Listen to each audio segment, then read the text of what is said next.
ఎల్లుండి మంగళవారం రాష్ట్ర వ్యాప్తంగా కూడా పార్టీ నాయకులు కార్యకర్తలు ప్రజలు ఈ జన్మదిన వేడుకల్ని పెద్ద ఎత్తున జరుపుకోవాలని వారు అందించినటువంటి అద్భుతమైనటువంటి పరిపాలనలో భాగం నీళ్లు లేని గోస తీర్చినటువంటి నాయకుడు, కరెంటు లేని గోస తీర్చినటువంటి నాయకుడు, దాంతోపాటు ఒక ఆడపిల్ల పెళ్లికి కళ్యాణ లక్ష్మి ద్వారా 1,00,000 రూపాయలు ఇచ్చినటువంటి నాయకుడు, గర్భిణీ స్త్రీలకు కేసీఆర్ కిట్ ద్వారా ఒక మేనమామలాగా ఆదుకున్నటువంటి నాయకుడు, ఈ దేశం ప్రపంచంలో ఊహించినటువంటి రైతు బంధు అనేటువంటి గొప్ప కార్యక్రమాన్ని తెచ్చినటువంటి నాయకుడు,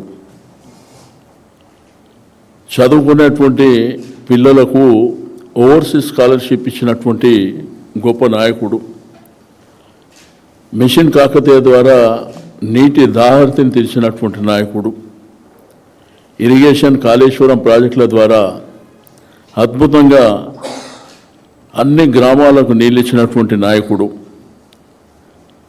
ఆసరా పెన్షన్లు 200 ఉంటే 2,000 రూపాయలు చేసినటువంటి నాయకుడు, గురుకులాలు మరి బ్రహ్మాండంగా గురుకులాలు ఏదైతే ఎస్సీ ఎస్టీ బీసీ మైనారిటీలకు సంబంధించి అద్భుతమైనటువంటి చదువు అందించాలన్నటువంటి సంకల్పం ఉన్నటువంటి కేసీఆర్ గారి జన్మదినాన్ని మరి గ్రామాలలో కానీ పట్టణాల్లో కానీ జిల్లా హెడ్ క్వార్టర్లో కానీ పార్టీ నాయకులందరూ కూడా బ్రహ్మాండంగా ఘనంగా నిర్వహించాలని చెప్పి నేను ఈ సందర్భంగా తెలియజేస్తూ, గుడ్లు కానీ మసీదులు కానీ చర్చులు కానీ అక్కడ కూడా ప్రార్థనలు చేసేటువంటి కార్యక్రమాలు.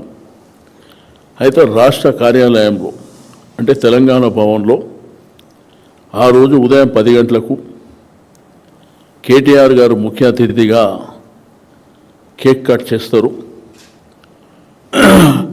అదేవిధంగా హరీష్ రావు గారు, మధుసూదనాచారి గారు, మా పెద్ద నాయకులందరూ కూడా అంటే శాసన మండలి శాసనసభ్యులు, పార్లమెంట్ సభ్యులు, మాజీ శాసనసభ్యులు, చైర్మన్లు, మాజీ చైర్మన్లు, వివిధ కార్పొరేషన్ల మెంబర్లు, మా కార్యకర్తలు, మా హైదరాబాద్ సిటీకి సంబంధించినటువంటి కార్పొరేటర్, మాజీ కార్పొరేటర్లు అందరూ కూడా పెద్ద ఎత్తున ఇక్కడ కార్యక్రమాలు ఉంటాయి.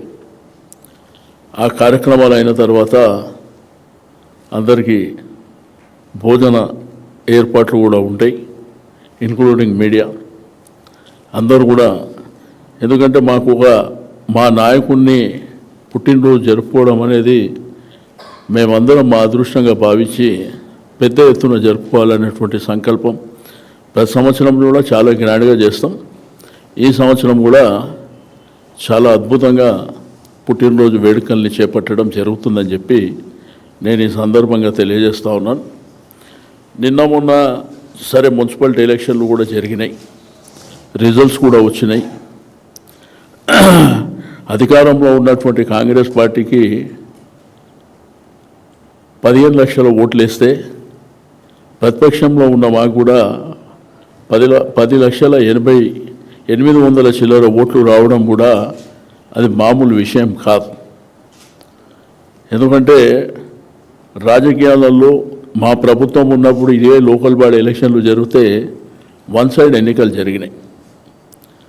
కానీ ఇప్పుడు చూస్తే మాకేమీ మా కార్యకర్తల నాయకుల పోరాట పటిమ చిన్న విషయం ఏం కాదనేటువంటి విషయాన్ని కూడా నేను ఈ సందర్భంగా తెలియజేస్తూ ఉన్నాను.